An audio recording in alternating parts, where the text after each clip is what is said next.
Namaste, aloha. My name is Janapati Das, and we are back again for the Krishna book reading 13. So I am going to continue starting on the chapter 4 of the Krishna book, purported and translated upon by His Divine Grace, A.C. Bhaktivedanta Swami Prabhupada,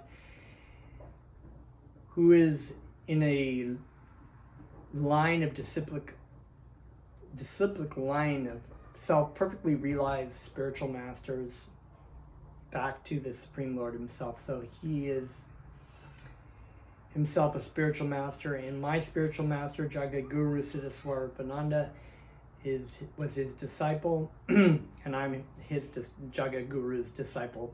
And so in this way, this information is handed down like someone carefully handing a mango down. And so I'm handing it down to you. So when I am reading from this book and I talk about it, everything I've learned about this process of bhakti yoga and the science of bhakti, I've learned from my spiritual master, who learned it from A.C. Bhaktivedanta Swami Prabhupada, and so on and so on. So it's not something that I've made up. I'm not speculating on anything, as it is very popular in this day and age to speculate or to take little things that sound good and fit with my philosophy. No, this is something that was given to me. I'm just giving it to you. So, like always, we're going to start with the kirtan, the hearing, shravanam, kirtanam, hearing and repeating of the sacred mantras, or the names and tributes of Krishna. And this process alone is enough to be happy in this life. This sincere engagement of hearing and chanting of Krishna's names. How could it be that something so simple is the answer for everything? Well, let's take part, and you just rest in the mantras. Take them into your heart and repeat them.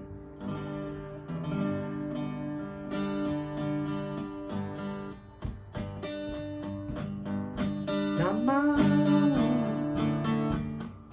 Vishnu Padaya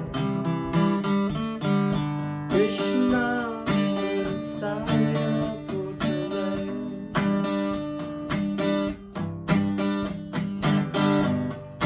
Srimate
That was fun. Always fun. I think one of these times I'll just have one video just on kirtan. I do have some kirtan on my YouTube page here, so if you've liked and subscribed to this page, you can see I have some kirtan already on this page you can look at. So we are reading from chapter 4 of the Krishna book, and that is entitled Kamsa Begins His Persecutions. Oh, forgot I was in a different part of this chapter. Let me find that real quickly. Excuse me for a minute. I was on chapter 2 there. Okay. I'm reading this also in the morning time as well, so I'm in a different place. It's a wonderful thing about the Krishna book, or the Bhagavad Gita as it is, which I may do next after Krishna book, is that you can just pick up the story and read any story you want. You don't have to read all the way through. You can just read them again and again. You can read parts of it. So this is entitled Kamsa Begins His Persecution. So if you recall from the last video, in the story, if you haven't, if this is your first time here, I recommend going back, liking and subscribing to my channel, and go back and listen from the 1 to, I have Krishna's book reading from 1 till 11 or 12. I believe this is 13, and that's from the introduction by A.C. Bhaktivedanta Swami Prabhupada. And we've read 3 chapters before that, and we've talked a little bit about some of the philosophy here. And so in the story, the children are switched, right? Krishna is appearing before Vasudeva and Devaki and turns him, and Devaki is afraid that her brother, since her brother Kamsa had killed all of her previous children out of fear, that he would kill the child that is Krishna, even though nobody can kill Krishna, but there you have it. That was the fear that Devaki had. She asked, can you please just change into a little child? And Krishna arranged through his Yoga Maya to put everyone asleep in the dungeon in the kingdom, and then released the Vasudeva, who took the child to Goloka Vrindavan, where simultaneously at that time, the sister of Krishna, who was actually Yoga Maya, she came and she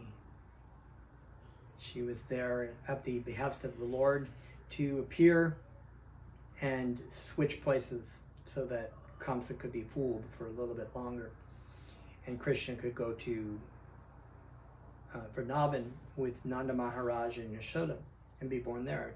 And so we found that actually Yashoda had, because of labor, didn't know whether she gave birth to a girl or a boy. At that time, it wasn't really known. You didn't find out before whether you're going to have a boy or a girl through the time. You just, you had a child, and that's what you had.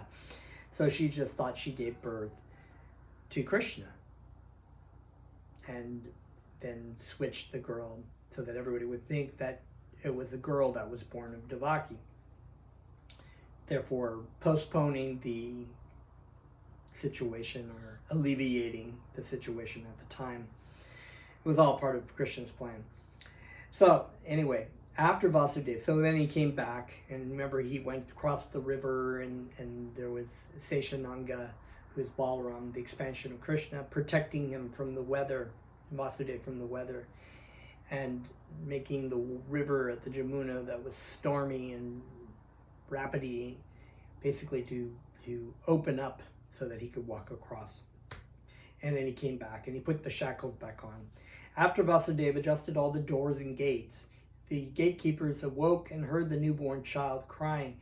Kamsa was waiting to hear the news of the child's birth, and the gatekeeper immediately approached him and informed him that the child was born.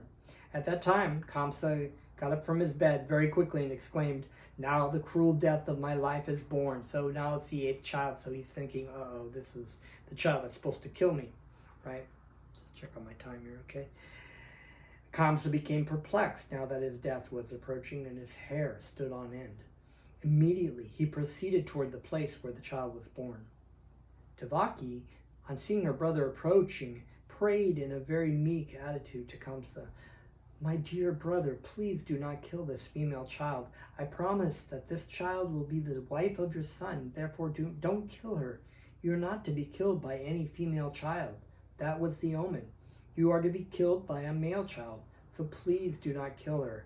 My dear brother, you have killed so many of my children who were just born shining as the sun. That is not your fault. You have been advised by demoniac friends to kill my children, but now I beg you to excuse this girl. Let her live as my daughter." Kamsa was so cruel that he did not listen to the beautiful prayers of his sister Devaki. He forcibly grabbed the newborn child to rebuke his sister and attempted to dash her on the stone mercilessly. This is a graphic example of a cruel brother who could sacrifice all relationships for the sake of personal gratification. But immediately the child slipped out of his hands, went up into the sky, and appeared with 8 arms as the younger sister of Vishnu.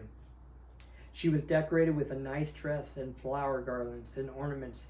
In her 8 hands she held a bow, lancet, arrows, bell, conch shell, disc, club, and shield. Seeing the appearance of the child, who was actually the goddess Durga, all the demigods from the different planets like Siddha Loka, Charana Loka, Gandharva Loka, Apsara Loka, Shinara Loka, and Ukala Loka presented her articles and began to offer the respective prayers. So the goddess Durga, who is the demigoddess of the energy of this material world, she is an expansion of the Yoga Maya energy. Also, it's Maya Devi. Many people pray to her for material benediction of some kind in India today. So if we also see there are all these different planets. So the planetary system is very much more complicated and detailed than material scientists can perceive because of their lack of spiritual vision. They can't see the heavenly planets, they can't see the hellish planets, they can't see the extensions of the universe, and the best they know is that there's multiple dimensions to this universe, which is true, but they do not know what's in that, nor will they really ever know, because it is something that is understood, and it's actually explained very thoroughly in I believe it's the 7th canto of the Srimad Bhagavatam. Goes into very great detail about the scientific study of the universe. It's very amazing. This they already knew long before empirical scientists even knew anything about the universe. "You rascal, how can you..." So here we go. So from above, the goddess addressed Kansa. "You rascal, how can you kill me? The child who will kill you is already born before me somewhere within this world." So because we understand that there is demigods, demigoddesses, it's not like we're inimical towards demigods or demigoddesses, but we understand that they are all living entities like we are. They are jivatmas in very powerful positions in the universe to minister the universe as a service. And as Krishna says in the Bhagavad Gita, it's unnecessary to worship demigods for material benefit, because the demigods are completely reliable upon fulfilling those desires from the Supreme Lord. They have to petition to the Supreme Lord the requests by people who worship demigods and demigoddesses. So we offer our respects because they're all devotees of the Supreme Lord, but we don't need to worship them like we worship Krishna. We just offer our respectful obeisances to them as great devotees of Krishna. "You rascal, how can you kill me? The child who will kill you is already born before me somewhere within this world. Don't be so cruel to your poor sister." After this appearance, the goddess Durga became known by various names in various parts of the world. So the goddess Durga is actually known through many cultures, sometimes as Gaia, sometimes as Bhumi, or there's so many like Greek goddesses. of the material world and of the earth that are named after Durga. It is Durga, but it's a different name of Durga. After hearing these words, Kamsa became very much overwhelmed with fear. Out of pity, he immediately released Vasudeva and Devaki from the bondage of the shackles and very politely began to address them. He said, "My dear sister and brother-in-law, I have acted just like a demon in killing my own nephews. I have given up all consideration of our intimate relationship. I do not know what will be the result of these acts of mine.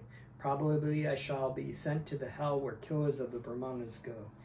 I am surprised, however, that the celestial prophecy has not come true. False propaganda is not found only in human society. Now it appears that even the celestial denizens speak lies. Because I believed in the words of the celestial denizens, I have committed so many sins by killing the children of my sister. My dear Vasudeva and Devaki, you are both very great souls. I have nothing to instruct you, but still I request that you not be sorry for the death of your children. Every one of us is under the control of superior power, and that superior power does not allow us to remain together. We are bound to be separated from our friends and relatives in due course of time." This is true. It is said that we are like twigs or sticks that come together in a stream, but maybe we travel down the river for a while, but eventually we're separated. And this is how our existence in this material world has been. We have gone through so many lives, had so many wives and husbands and fathers and people that we've come into, friends that we've come into contact, and then separated by death. So the idea that we all kind of go off to heaven and have football, and parties, and we get to be reunited with, this is not a real very smart understanding of the spiritual world and existence and whatnot. For example, there are many, let's see, I was remembering here. We are bound, okay, I read that, but we must know for certain that even after disappearance of a different material bodies, the soul remains intact eternally. So for the soul there is neither birth nor death, as it says in the Bhagavad Gita. We exist eternally, and we are transmigrating. As the embodied soul continually passes in this body through childhood to youth to old age, the soul similarly passes into another body at the time of death, and that the sober person is not bewildered by such a change. The person who is sober, the person who understands their existence to be separate from their material body, understands that they will continue after this life. And that's what's being said here. The soul is not cut into pieces, not broken up into... there's many examples in the Bhagavad Gita, so I will do eventually a Bhagavad Gita class on my YouTube channel here and read through the Bhagavad Gita. It's a very wonderful, but if you have a chance to get a copy of the Bhagavad Gita as it is by A.C. Bhaktivedanta Swami Prabhupada, it's a wonderful treatise on spiritual knowledge. So, for example, there are many pots made of earthly clay, and they are prepared and also broken. But in spite of this, the earth remains as it is perpetually. Similarly, the bodies of the soul under different conditions are made and destroyed, but the spirit soul remains eternally. So the elements, the material elements, as we've talked about, they're continually passing, they're continually moving in and out. Our bodies are consistently changed over every 3 to 5 years on 100% of the molecular stage. So we can have up to 7 to 10 bodies in a lifetime. We don't have the same body. We're not the chemical makeup of our body. We are a spiritual element existing within the body, as if the body were a machine.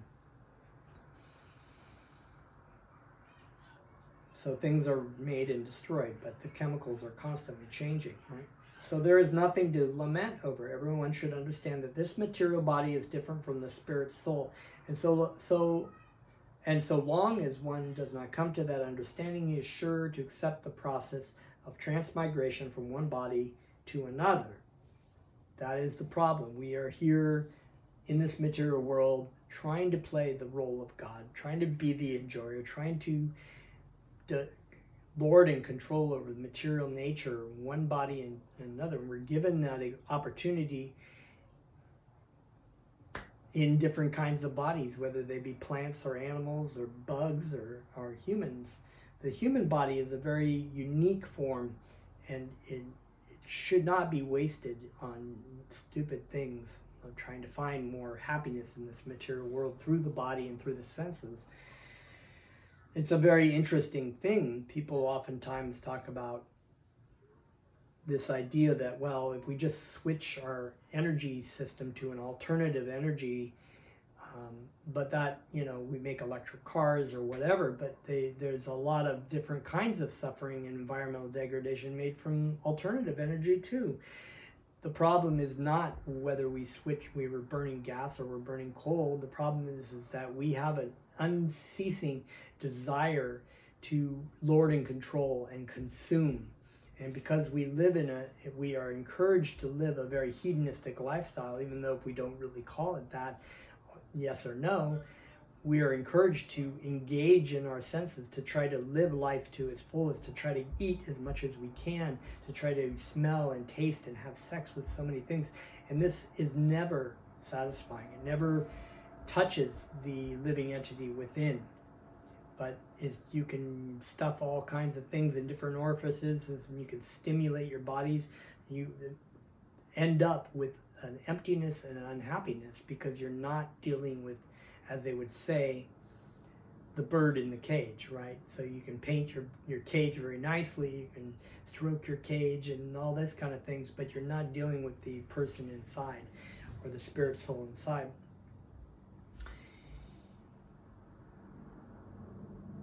So people will transmigrate as long as they think that they're this body, that they think that they're the cage and not the bird. Everyone should understand that as material bodies are different from the soul. Okay, let me continue on. My dear sister Devaki, you are so gentle and kind. Please excuse me. Don't be aggrieved by the death of your children, which I have caused. Actually, this was not done by me because all these are predestined activities. One has to act according to the predestined plan, even unwillingly. People misunderstand that with the end of the body, the self dies, or they think that one can kill another living entity.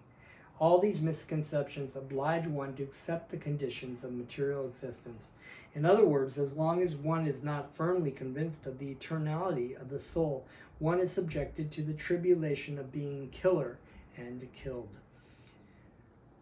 You're either the bug that gets run over or you're the bug that's eating. That's how it goes. My dear sister Devaki and brother-in-law Vasudeva, kindly excuse me the atrocities I have committed against you. I am very poor-hearted, and you are so great-hearted. So take compassion upon me and excuse me.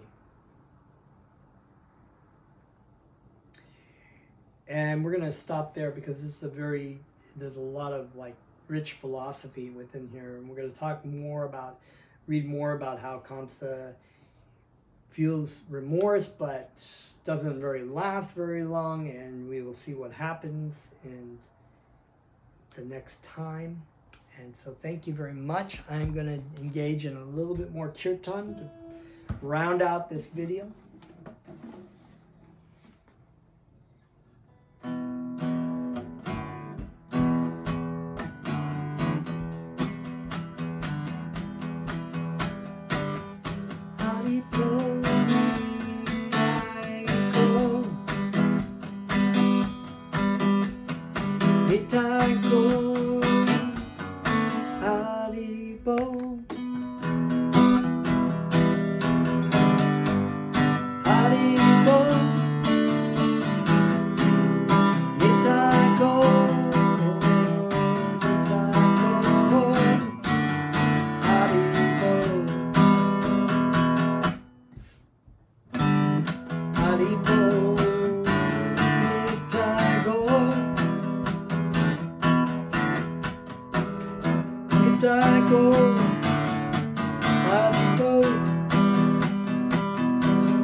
Krishna, Hare Krishna, Krishna Krishna, Hare Hare, Hare Rama, Hare Rama,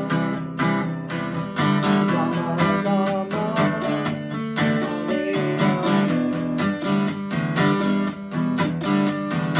Hare Krishna, Hare Krishna, Krishna Krishna, Hare Hare, Hare Rama, Hare Rama, Rama Rama, Hare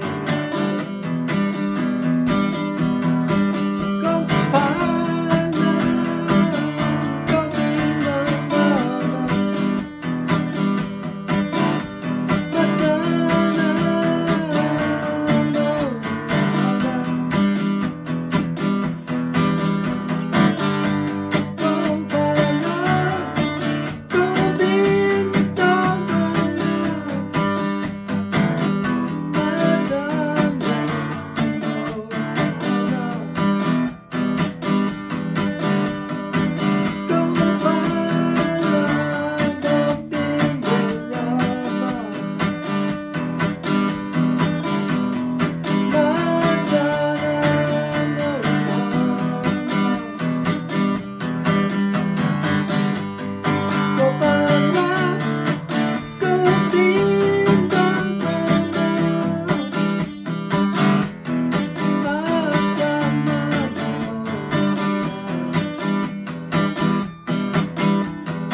Hare Krishna, Hare Krishna, Krishna Krishna, Hare Hare,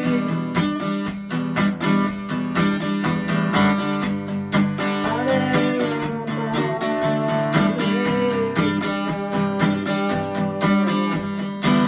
Rama Rama, Hare Hare,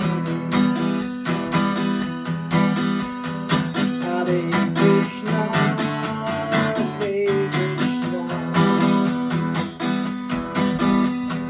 Krishna Krishna, Hare Hare, Hare Rama, Hare Rama, Rama Rama, Hare Hare, Hare Krishna, Hare Krishna, Krishna Krishna, Hare Hare, Hare Rama, Hare Rama, Rama Rama, Hare Hare.